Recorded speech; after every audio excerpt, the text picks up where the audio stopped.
मित्रांनो, तुम्ही जर या चॅनलवर नवीन आला असाल तर चॅनलला लाईक आणि सबस्क्राईब करायला विसरू नका आणि बेल आयकॉन प्रेस करायला विसरू नका, म्हणजे माझ्या सर्व व्हिडिओची नोटिफिकेशन तुम्हाला लगेच कळेल। मित्रांनो, माझं नाव शेखर आहे आणि ही घटना माझ्यासोबत काही वर्षापूर्वी घडली आहे। साधारण 2015 ते 2016ला घडली असेल। मी तेव्हा चाकण MIDCला एका इलेक्ट्रॉनिक कंपनीत कामाला होतो। माझी तेव्हा सेकंड शिफ्ट चालू होती। सेकंड शिफ्ट दुपारी 3 वाजता चालू व्हायची आणि रात्री 11:30 वाजता सुटायची। मी सेकंड शिफ्टचा सुपरवायझर असल्यामुळे मला कंपनीतून निघायला थोडा उशीरच व्हायचा। आमची कंपनी जास्त काही मोठी नव्हती, म्हणून सेकंड शिफ्टचे सर्व कामगार घरी सोडल्यानंतर सर्व लाईट वगैरे, मशीन वगैरे मलाच बंद करून कंपनीच्या बाहेर निघावे लागत असे, म्हणून कधीकधी उशीरच व्हायचा। आणि त्या दिवशीही माझी सेकंड शिफ्टच होती, म्हणून मला उशीरच झाला होता। तशा आजूबाजूला खूप कंपन्या होत्या, पण त्या सर्व कंपन्यांमध्ये सेकंड शिफ्ट तेव्हा लागू नव्हती। आमची एकच अशी कंपनी होती, तिथंच त्या वेळेत सेकंड शिफ्ट लागू होती। म्हणून सेकंड शिफ्ट सुटल्यानंतर खूप भयानक वातावरण आजूबाजूचं वाटायचं। फक्त मोठमोठ्या कंपन्या काळ्याकुट्ट अंधारामध्ये झाकलेल्या दिसायच्या, पण मला रोजची सवय असल्यामुळे मला काही वाटत नव्हते।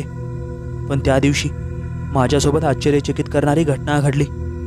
त्या रात्री साधारण 11:30 वाजता माझी सेकंड शिफ्ट सुटली।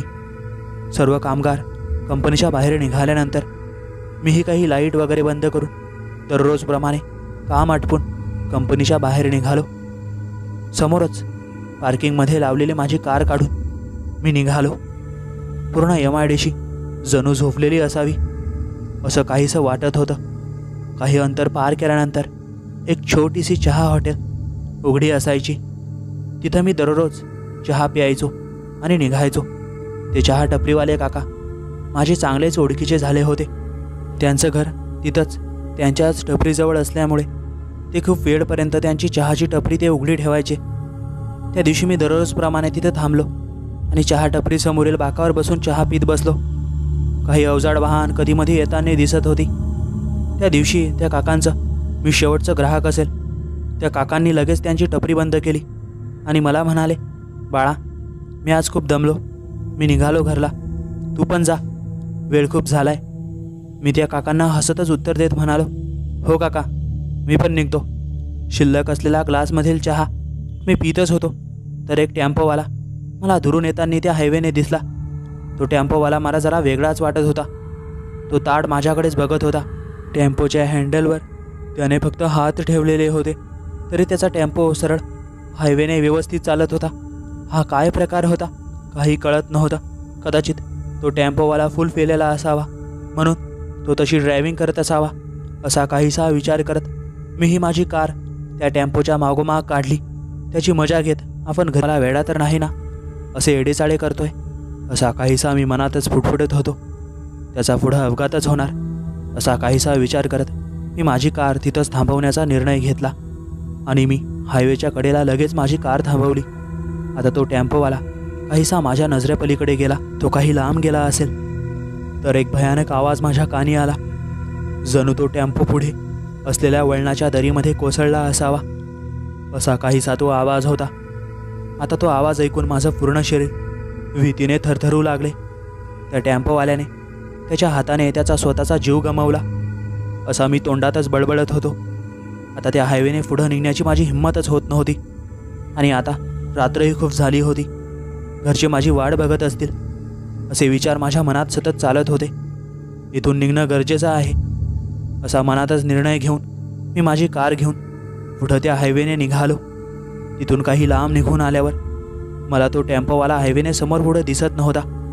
कदाचित त्याचाच तो अपघात झाला असावा असं मी मनातच फुटफुटत काही वेगात माझी कार पळवत होतो आणि त्यातच माझ्या कानी एक आवाज आला आणि तो आवाज एका पुरुषाचा वाटत होता, पण कारमध्ये मी तर एकटा बसलो होतो। मग हा आवाज आला कुठून आणि परत एकदा तो आवाज माझ्या कानी आला, तू आम्हाला बघतोय का असा काहीसा तो आवाज होता।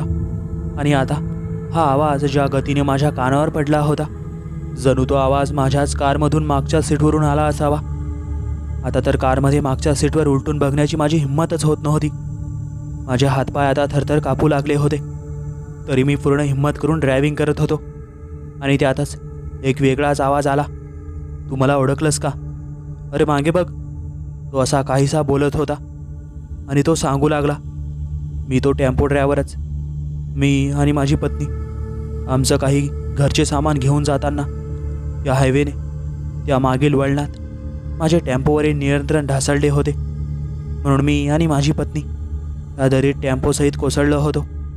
एवढं बोलून तो जोरजोरात हसायला लागला. आता मला खूप राग येत होता, पण मीही काही करू शकत नव्हतो. मी जर इथं कार थांबवली तर ते माझा जीव घेतल्याशिवाय राहणार नाही हे मला माहीत होते. म्हणून मी न घाबरता धीटपणे माझी ड्रायव्हिंग करत होतो. पण माझा असल्या गोष्टींवर मुळीच विश्वास नव्हता. माझाच काहीसा हा भ्रम असेल असे मला मनातच वाटू लागले. मी कारमध्ये मागच्या सीटवर बघितले पाहिजे असे मला मनातच विचार येऊ लागले. कदाचित कोणीच नसेल, आपणच मनानेच हा काहीसा विचार करत बसलो असेल असे प्रश्नही माझ्या मनात आता घर करत होते. म्हणून मी काही पुढं हायवेने गेल्यावर पूर्ण हिंमत करून मी मागे काही क्षण माझ्या भित्र्या नजरेने मागे उलटून बघितले तर माझ्या कारमध्ये एक विचित्र पुरुष, त्याचा पूर्ण चेहरा चेपलेला, त्याचा चेहरा एवढा भयानक दिसत होता जणू त्याचा चेहरा बघताच एखादा मुलगा जागेवरच बेशुद्ध पडला असता. आणि त्याच्यासोबतच एक स्त्री बसलेली होती. तिने हिरवी साडी घातलेली होती. हात पूर्ण काळे पडलेले होते, जणू ती खूप मोठ्या अग्नीमध्ये जळालेली असावी असा काहीसा त्या दोघांचा अवतार होता. आणि आता हा भयानक आणि विचित्र प्रकार बघून मी चांगलाच थक्क झालो. आता काय करावे काही कळतच नव्हते. आणि आज पहिल्यांदाच माझ्यासोबत असं घडत होतं.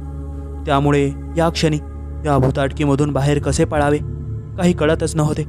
मी हायवेला काही कोणी दिसत आहे का बघू लागलो, पण काळ्या कुट्टा अंधाराशिवाय मला हायवेला काहीच कोणी दिसत नव्हते. तसे ते दोघेही कारच्या मागच्या सीटवरून हसू लागले. आता मला आणखीनच भीती वाटू लागली. आणि आता बघता बघता त्या मागे कारमध्ये बसलेल्या स्त्रीने तिचे काळेभोर हात माझ्या मानेजवळ आणायला सुरुवात केली. मला आता गार घाम फुटू लागला. मी घाबरतच काही वेगात माझी कार पळवू लागलो. आणि जे घडायला नको पाहिजे होतं तेच माझ्यासोबत घडलं. ते दोघेही अतृप्त आत्मे जोरजोरात रडायला लागले. तो आवाज आणि ते त्यांचे विचित्र चेहरे माझ्या डोळ्यासमोर येऊ लागले. आणि माझ्या कारवरील नियंत्रण ढासळले आणि माझी कार जाऊन एका मोठ्या झाडाला आदळली. आणि जेव्हा सकाळी मला जाग आली तर मी एका भल्या मोठ्या हॉस्पिटलला होतो. मी साधारण 3 ते 4 दिवस हॉस्पिटललाच होतो. मला खूप मार लागला होता. माझ्या घरचेही माझ्याजवळ उभे होते, पण मी इथं कसा काय आलो होतो मला काही माहीतच नव्हते. जेव्हा हॉस्पिटलमधून रुजू करण्यात आले तेव्हा मी घरी पोहोचल्यावर मी हॉस्पिटलला कसा काय पोहोचलो आणि तुम्ही सर्व कसं काय हॉस्पिटलला आले होते हे सर्व माझ्या घरच्यांना विचारू लागलो. तर माझ्यापेक्षा लहान असलेला माझा भाऊ मला सांगू लागला, अरे दादा, तुझा त्या हायवेला खूप मोठा अपघात झाला होता. सकाळी जेव्हा पोलीस स्टेशनची गाडी आली तेव्हा त्यांनीच तुला हॉस्पिटलला आणले आणि त्यांनीच आम्हालाही कळवले. म्हणून आम्ही सर्वच लगेच हॉस्पिटलला आलो. हे सर्व ऐकून माझ्या डोळ्यात अश्रू आले. पण त्या दिवसपासून मी घरी येताना रात्री अपरात्री माझ्यासोबत मी एकतरी कंपनीतला कामगार माझ्यासोबत घेऊन येतो. त्यालाही मदत होते आणि मीही सुखरूप घरी पोहोचतो. पण माझा अपघात काही भुताटकीमुळे झाला होता आणि माझ्यासोबत त्या रात्री काय प्रकार घडला होता मी अजूनही कोणाला सांगितले नव्हते आणि सांगूनही कोणाला विश्वास पटला नसता हे मला माहीत होते. म्हणून मी कोणाला सांगितलेही नव्हते.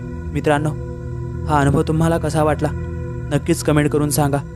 आणि तुम्ही आपलं चॅनल अजूनही सबस्क्राईब केलं नसेल तर नक्कीच सबस्क्राईब करून घ्या.